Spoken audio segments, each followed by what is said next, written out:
గజం కేవలం 13,500 రూపాయలకి హైదరాబాద్ కి చేరువలో మీ సొంతింటి కలను నిజం చేసుకోండి శ్రీ వాసవి ప్రాజెక్ట్స్ తో. వివరాలకు ఈ నెంబర్లకు కాల్ చేయండి.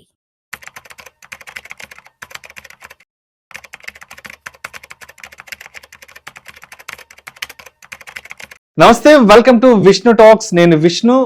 ప్రస్తుతం నాతో పాటు మీ అందరికీ బాగా సుపరిచితులైనటువంటి, అదేవిధంగా మా ఇద్దరి కాంబినేషన్ కోసం ఎప్పటి నుంచో వెయిట్ చేస్తున్నటువంటి, మీ అందరికీ బాగా పరిచయం ఉన్నటువంటి NISM and CRISIL certified wealth manager Revanth Chalamala ఉన్నారు.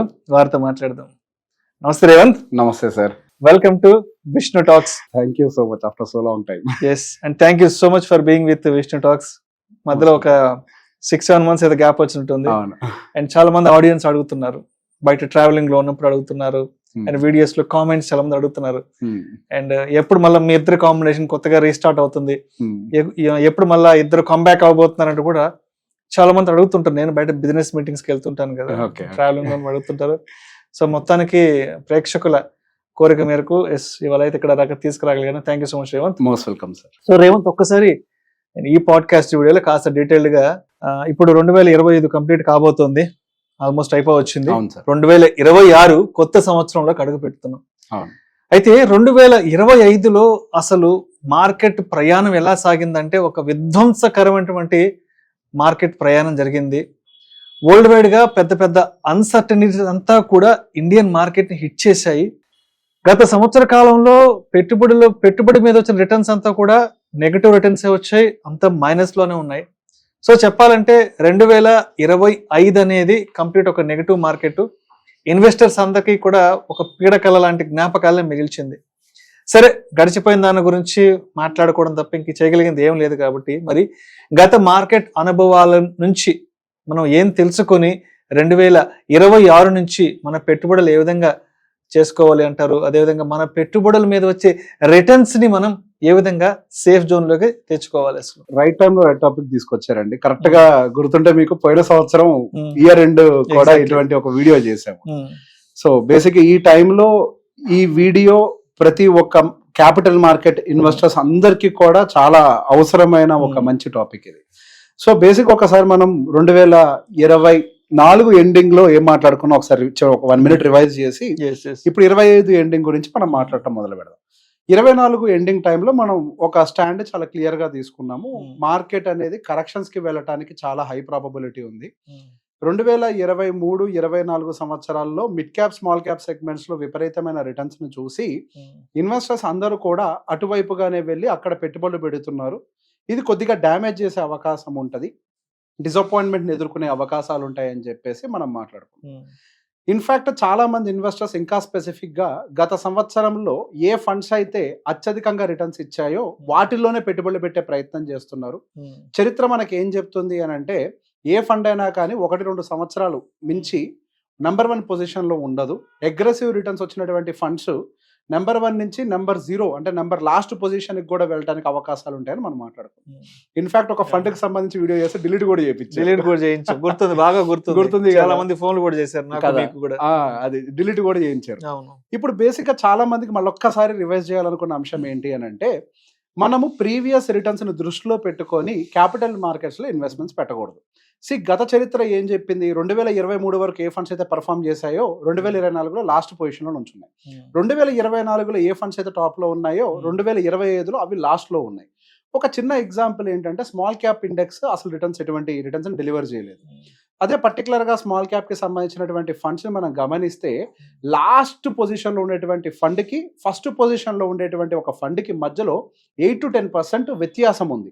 అంటే లాస్ట్ ఫండ్ మైనస్ లో ఉంటే ప్లస్ టాప్ ఫండ్ అట్లీస్ట్ ఒక 1-2% టాప్ లో ఉంటే హియర్ అండ్ 10% ప్యారిటీ డిఫరెన్స్ ఉంది. అదే మిడ్ క్యాప్ సెగ్మెంట్ లోకి వచ్చేసరికి కూడా దాదాపుగా సేమ్ అంతే, 15% వరకు కూడా మనకి డిఫరెన్స్ అనేది కనపడుతుంది. బేసిక్ గా ఏదైతే ఇప్పుడు లాస్ట్ పొజిషన్స్ లో ఉన్నటువంటి ఫండ్స్ ఉన్నాయో గత సంవత్సరాల్లో టాప్ ఫండ్స్ ఈ సంవత్సరంలోకి వచ్చేసరికి లాస్ట్ కి అయిపోయినాయి. సో బేసిక్ ఇక్కడ ఫండ్స్ అనేవి వాటికి ఉండేటువంటి అండర్లయింగ్ అసెట్స్ ని అనుకూలంగా వాటి యొక్క పొజిషనింగ్ అని మారిపోతుంది. End of the day mutual fund అంటే ఏంటండి? A combination of stocks. End of the day అంతే. ఆ స్టాక్స్ రిటర్న్స్ ఇస్తేనే మనకు మ్యూచువల్ ఫండ్ అనేది రిటర్న్ ఇస్తుంది, లేకపోతే రిటర్న్స్ రావు. సో ఆల్రెడీ గతంలో రిటర్న్ ఇచ్చేసింది అని అంటే దాని వాల్యుయేషన్ డివియేషన్ జరిగిపోయి ఉంటుంది. ఆల్రెడీ దాంట్లో ఏదైతే ర్యాలీ రావాల్సింది ఉందో అది ఆల్రెడీ వచ్చేసి ఉంటుంది. సో డెఫినెట్గా నెక్స్ట్ రావాల్సింది ఏంటి, ప్రాఫిట్ బుకింగే. సో బేసిక్గా మనం just chasing of the previous returns is not right అని మనం బల్ల గుద్ది ఎన్నోసార్లు వాదించిన వాళ్ళం మన ఇద్దరం. అదే విధంగా 5 స్టార్ రేటింగ్లు చూసి పెట్టుబడులు పెట్టద్దు, ప్రీవియస్ హిస్టరీని చూసి రిటర్న్స్ పెట్టద్దు. ఈ మధ్య సెబీ కూడా గట్టిగా మొత్తుకుంటుంది ఈ మాటని, past returns are not promise for the future returns అని చెప్పేసి. ఇంత గట్టిగా చెప్పడానికి గల కారణం ఏంటి, ఇన్వెస్టర్స్ అందరూ ప్రోడక్ట్స్ ని అర్థం చేసుకోకుండా కేవలం రిటర్న్స్ చూస్ చేస్ చేస్తున్నారు. మనం రిటర్న్స్ చూస్ చేస్ చేస్తే మనకి రిటర్న్స్ అనేవి రావు. ప్రోడక్ట్ ని అర్థం చేసుకొని పెట్టుబడులు పెడితే అప్పుడే రిటర్న్స్ వస్తాయి అనేది ఇక్కడ వాస్తవం. ఎగ్జాక్ట్లీ ఇది ఇక్కడ పాయింట్. ఇక్కడ చాలా మంది పెట్టుబడులు పెట్టేటప్పుడు ఒక సంవత్సర కాలం పాటు డబ్బులు ఖాళీగా ఉండడం ఎందుకు, మనం ఏ మ్యూచువల్ ఫండ్ లోనే పెట్టుబడులు పెడితే మ్యూచువల్ ఫండ్స్ 20% 25% రిటర్న్స్ ఇస్తున్నాయి కదా అని చెప్పేసి గత అనుభవంతో సంవత్సరంలో ఉండేటువంటి అవసరాల డబ్బుల్ని కూడా తీసుకొని వచ్చి వాళ్ళు మ్యూచువల్ ఫండ్స్ లో పెట్టుబడులు పెట్టారు. కానీ మార్కెట్ ఏం నేర్పింది, నేను ఎప్పుడు పైకి వెళ్ళటమే కాదు నేను కిందకు కూడా వస్తాను, నేను కేవలం మీరు పెట్టుబడులు పెట్టారు కాబట్టి రిటర్న్స్ ఇవ్వను, ప్రపంచవ్యాప్తంగా జరుగుతున్నటువంటి ప్రక్రియలకు అనుకూలంగా, రాజకీయ పరిస్థితులకు అనుకూలంగా, యుద్ధ వాతావరణాలకు అనుకూలంగా నేను డిపెండ్ అవుతాను అని చెప్పేసి మార్కెట్ ప్రూవ్ చేసింది. అంటే ఇక్కడ మార్కెట్ ఏం చెప్పిందంటే మీ ఇష్ట ప్రకారం మీరు అనుకున్నట్లుగా మార్కెట్ మూవ్ కాదు, నా ఇష్ట ప్రకారంగా నేను అనుకున్నట్లుగానే మార్కెట్ ని మూవ్ అవుతాను అన్న ఒక సంకేతాన్ని 2025లో చాలా సుస్పష్టంగా ఇన్వెస్టర్స్ కి ఎస్టాబ్లిష్ చేసేసింది. చాలా క్లియర్ గా ఎస్టాబ్లిష్ చేసింది అది. సో దీని నుంచి మనం నేర్చుకోవాల్సిన అనుభవం ఏంటి, 2025 ఈ కొత్త ఇన్వెస్టర్స్ కి ఏం నేర్పింది. ఎందుకంటే మెజారిటీ ఆఫ్ ది ఇన్వెస్టర్స్ 2024-25లోనే మార్కెట్ లోకి ఎంటర్ అయ్యారు. పర్టికులర్ 2024లోనే ఎంటర్ అయిన వాళ్ళు, అందులో పీక్ లో ఎంటర్ అయిన వాళ్ళు చాలా ఎక్కువ. సో ఇప్పుడు మనకి మార్కెట్ లో 90% ప్లస్ స్టాక్స్ ఇంకా 20% బియర్ టెరిటరీలోనే ట్రేడ్ అవుతున్నాయి. అది సాడ్ రియాలిటీ. ఇప్పుడు మనకేదో నిఫ్టీ 26,000 ప్లస్ లో ఉంది కదా, ఆల్ టైమ్ హై దగ్గర ఉందా కదా అని చెప్పేసి మనం అనుకుంటున్నాం సైకలాజికల్ గా. కానీ ఇక్కడ రియాలిటీలో ఏం జరుగుతోంది, నిఫ్టీలో కొన్ని రిలేటెడ్ స్టాక్స్ మాత్రమే, ఫ్యూ పాకెట్స్ ఆఫ్ స్టాక్స్ మాత్రమే పైకి వెళ్ళి నిఫ్టీని పైకి తీసుకెళ్లాయి. కానీ బ్రాడర్ మార్కెట్ లో ఎటువంటి ర్యాలీ జరగలేదు. బ్రాడర్ మార్కెట్ లో ఇంకా సెల్లింగ్ కేటగిరీలో బేర్ మార్కెట్ టెరిటరీలో ఉన్నటువంటి స్టాక్స్ కోకొల్లలు. దాదాపుగా నిఫ్టీలో మనకి 3,000 చిలుకు పై చిలుకు స్టాక్స్ ఏవో లిస్ట్ అయినట్లయితే అందులో దాదాపు 80-90% ఇంకా బేర్ టెరిటరీలోనే సతమతం అవుతున్నాయి. సో బేసిక్ అందుకే ఎప్పుడైనా మ్యూచువల్ ఫండ్స్ లో పెట్టుబడులు పెట్టేటప్పుడు ఫస్ట్ మనం ఒక బేసిక్ అనాలిసిస్ చేయాలి. నేను తీసుకొచ్చేటువంటి ఈ డబ్బులు ఈ మార్కెట్ లోకి ఏ పర్పస్ తో తీసుకొని వస్తున్నాను. ఇక్కడ ఏమవుతుంది, మనకి క్లియర్ గా పర్పస్ ఎస్టాబ్లిష్మెంట్ జరిగిపోతుంది. నేను ఒక 5 సంవత్సరాల తర్వాత లేదా 10 సంవత్సరాల తర్వాత నా పిల్లల చదువుల కోసం తీసుకొచ్చే డబ్బులా, లేకపోతే ఒక సంవత్సరం తర్వాత నా పిల్లోడి ఫీజులు కట్టడానికి కోసం తీసుకొచ్చే డబ్బులా, లేకపోతే ఫంక్షన్ల కోసం తీసుకొచ్చే డబ్బులా, లేకపోతే నేను ఒక 15 సంవత్సరాల తర్వాత రిటైర్ అవ్వడం కోసం తీసుకొచ్చేటువంటి డబ్బులా. సో ఒక క్లియర్ ఎస్టాబ్లిష్మెంట్ ఉండాలి. ఇప్పుడు మనం ఒక రియల్ ఎస్టేట్ లో ఒక ఐటమ్ కొనేటప్పుడు, అంటే ఒక భూమి కొనేటప్పుడు మనకు ఒక ఎస్టాబ్లిష్మెంట్ ఉంటుంది. ఇది నా పిల్లల భవిష్యత్తు కోసం, రేపు వాళ్ళకి ఎప్పుడైనా అవసరమైతే అమ్మేసైనా వాళ్ళని చదివిస్తాను, సెటిల్ చేస్తాను అని ఒక భవిష్యత్తు కోసం అని చెప్పి ఒక క్లియర్ ఎస్టాబ్లిష్మెంట్ ఎట్లయితే పెట్టుకుంటారో మ్యూచువల్ ఫండ్స్ లోకి వచ్చేటప్పుడు కూడా ఆ క్లియర్ ఎస్టాబ్లిష్మెంట్ అనేది చాలా అవసరం. ఆ ఎస్టాబ్లిష్మెంట్ మైండ్ లో పెట్టుకున్నప్పుడు మనకు ఒక టైం టెన్యూర్ ఎస్టాబ్లిష్ అవుతుంది. 5, 10, 15, 20 సంవత్సరాల అనేది. అండ్ ఆ తర్వాత మనం ఏం చేయాలి, మనకు ఉన్నటువంటి వయసు, మన ఏ ఏజ్ గ్రూప్ లో ఉన్నాం. ఇప్పుడు 55 ఇయర్స్ ఏజ్ గ్రూప్ లో ఉన్న వాళ్ళు వాలటాలిటీని తట్టుకునే పరిస్థితుల్లో ఉండరు. సహజంగానే వాళ్ళకి మైండ్ లోకి ఇన్సెక్యూరిటీ కానీ ఇవన్నీ ఎంటర్ అయిపోయి ఉంటాయి, భయము, ఆందోళన అన్నీ వస్తాయి. సో వయసుకు తగ్గట్టుగా కూడా 25 సంవత్సరాల కుర్రాడికి ఒక రకమైన పరిస్థితులు ఉంటాయి, 35, 45, 55. సో నెక్స్ట్ ఏంటి, ఏజ్ గ్రూప్ ఎస్టాబ్లిష్మెంట్ జరగాలి.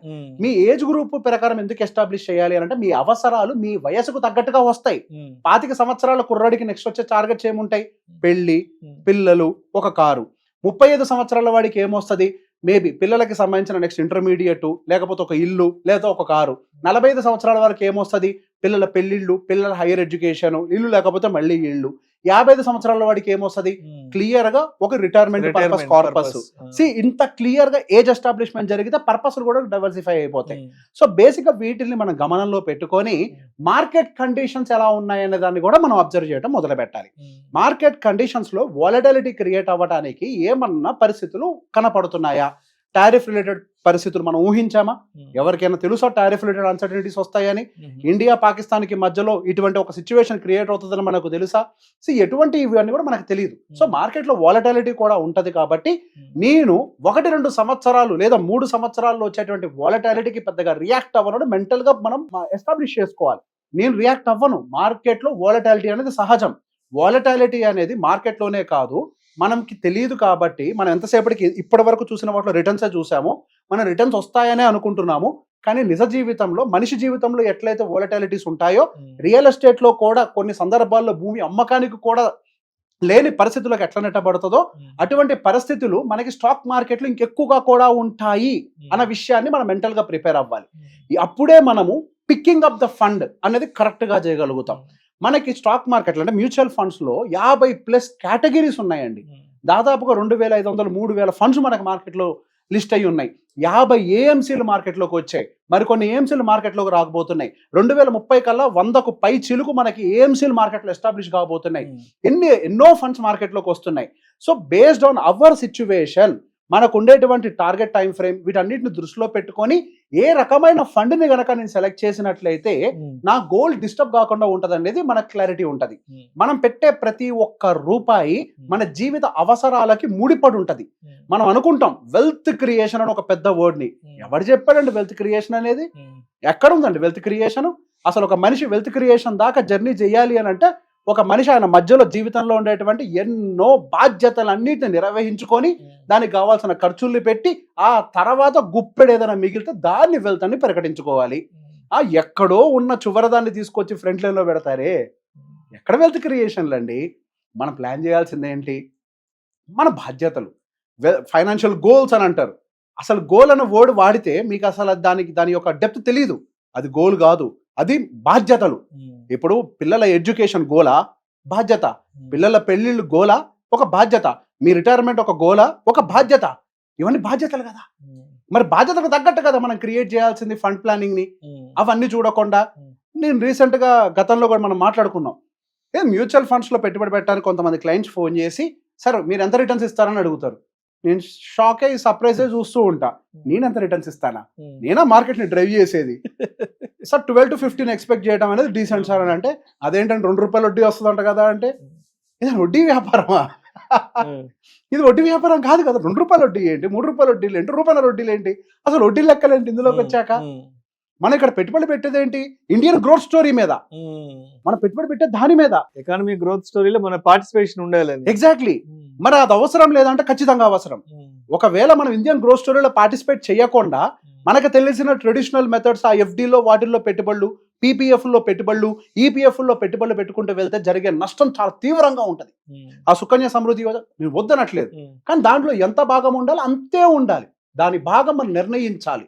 ఎంత భాగం పెట్టాలో అంత భాగం మన పీపీఎఫ్లు, ఎన్పీఎఫ్లు, సుకన్య సమృద్ధి యోజనాలు, లేకపోతే లైఫ్ కమ్ సేవింగ్స్ ఇన్సూరెన్స్ పాలసీలో ఒక చిన్న భాగాన్ని దానికోసం డెడికేట్ చేసిన తర్వాత ఇండియన్ గ్రోత్ స్టోరీలో మనం పార్టిసిపేట్ చేయాలి. ఎందుకు పార్టిసిపేట్ చేయాలి ఇండియన్ గ్రోత్ స్టోరీలో? మీరు పార్టిసిపేట్ చేయకపోతే నాకేమైనా అవుద్దా అని అంటే, ఖచ్చితంగా మీరు మీ జీవితంలో ఎంతో కోల్పోతారు. మీరు మీ పిల్లవాడిని హైదరాబాద్లో నంబర్ 1 కాలేజ్లో చదివించే పరిస్థితిలో మీరు ఉండేవాళ్ళు కరెక్ట్ గా పార్టిసిపేట్ అయ్యి ఉండుంటే. కానీ మీరు రాంగ్ మెథడ్ లో గనక వెళ్ళినట్లయితే మీరు ఆ టాప్ కాలేజ్ కాదు, బేస్ లెవెల్ కాలేజ్ లో ఎఫర్ట్ చేయడానికి కూడా కష్టపడతారు. ఏంటి తేడా? రిటర్న్స్ అనేది ఇక్కడ ఒకటే ఎజెండా కాదు.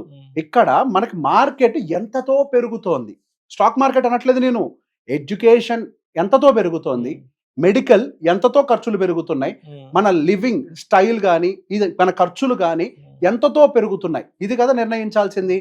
దానికి ఒక సింపుల్ పారామీటర్ ఎప్పుడు చెప్పేది నేను, భారతదేశం ఇన్ఫ్లేషన్ 6% అని మాట్లాడాను సార్. రీసెంట్ గా తగ్గింది కదా, స్టాండర్డ్ కాదు, 6% అని అనుకుందాం. యావరేజ్ గా మనకు వచ్చేది ఇండియన్ జీడిపి ఒక 6% అనుకుందాం. 8 వస్తుంది, 8 అనుకోవద్దు, 6 అనుకుందాం. ఇన్ఫ్లేషన్ 6%, గ్రోత్ 6%, రెండు కలిపితే ఎంత? 12%. మరి మనకి రిటర్న్స్ అనేవి దేనికంటే ఎక్కువ ఉండాలి? భారతదేశం అనేది బ్రాడర్ పిక్చర్, మనం ఇండివిజువల్, మనం ఇంకొక బెటర్ గా చేయగలుగుతాం.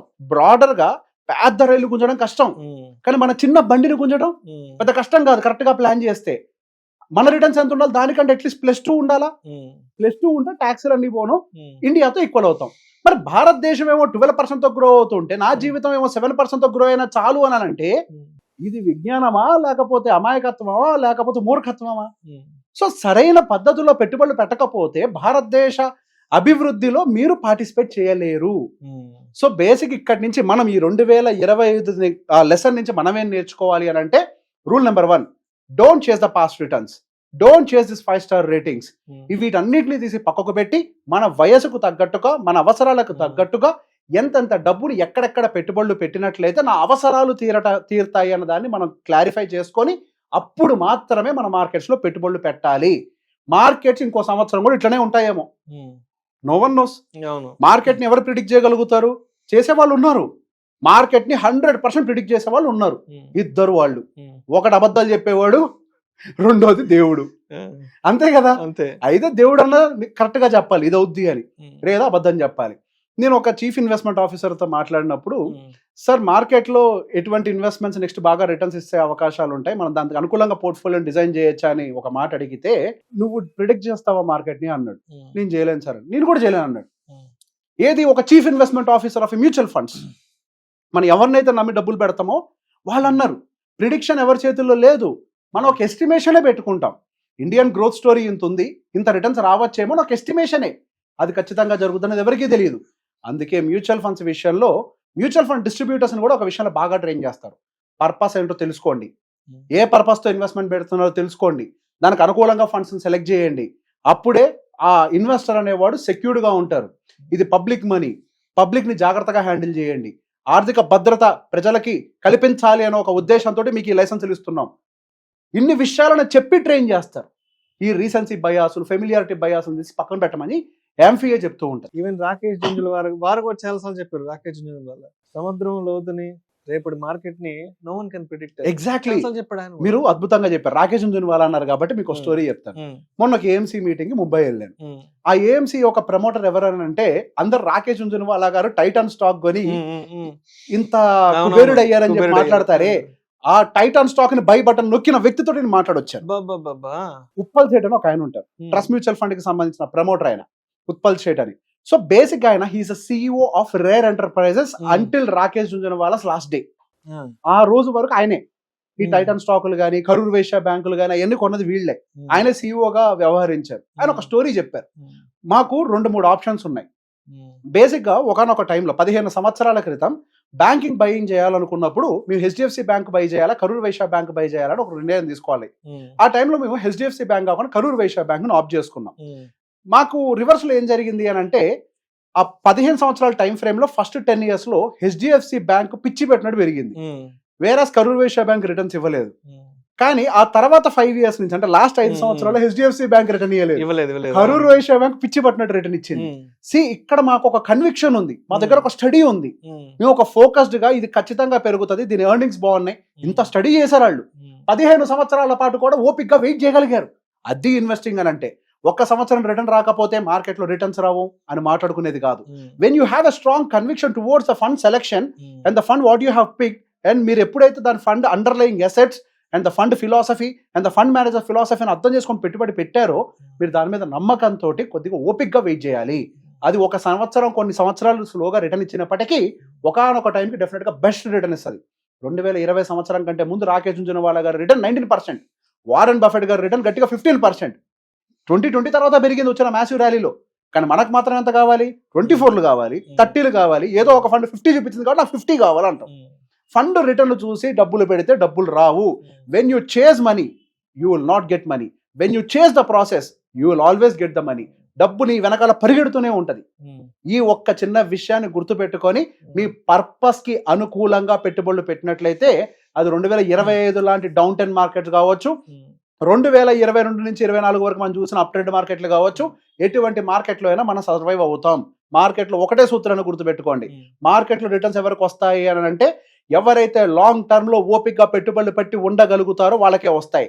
ఆ ఓపిక ఎక్కడి నుంచి వస్తుంది అని అంటే, మీరు చేసినటువంటి కేస్ స్టడీస్, హిస్టరీస్, స్టడీస్ ఇవన్నీ చేస్తాం కదా మనం, దాంట్లో నుంచి మీకు ఓపిక పుట్టుకొస్తుంది. సైంటిఫిక్ ఎవిడెన్స్ ఉంటుంది కదా మీ దగ్గర, అప్పుడు ఓపిక వస్తుంది, నా స్టడీ కరెక్టే, నేను ఉంటాను అని. Thank you so much Revanth. Most welcome. గత మార్కెట్ అనుభవాలను దృష్టిలో ఉంచుకొని 2026 నుంచి మనం చేసే పెట్టుబడులు ఏ విధంగా ఉండాలి, మన క్యాపిటల్ ప్రొటెక్షన్ ఎలా ఉండాలి, అదేవిధంగా దాని మీద వచ్చే రిటర్న్స్ మనం ఎలా సేఫ్ జోన్లోకి తెచ్చుకోవాలి అనే దాని గురించి నూతన సంవత్సరం రాబోతుంది కాబట్టి మన ప్రేక్షకులకు చాలా మంచి డీటెయిల్గా ఒక మంచి ఇన్ఫర్మేషన్ అయితే పాస్ అని చేయగలిగారు. Thank you so much. Most welcome అండి.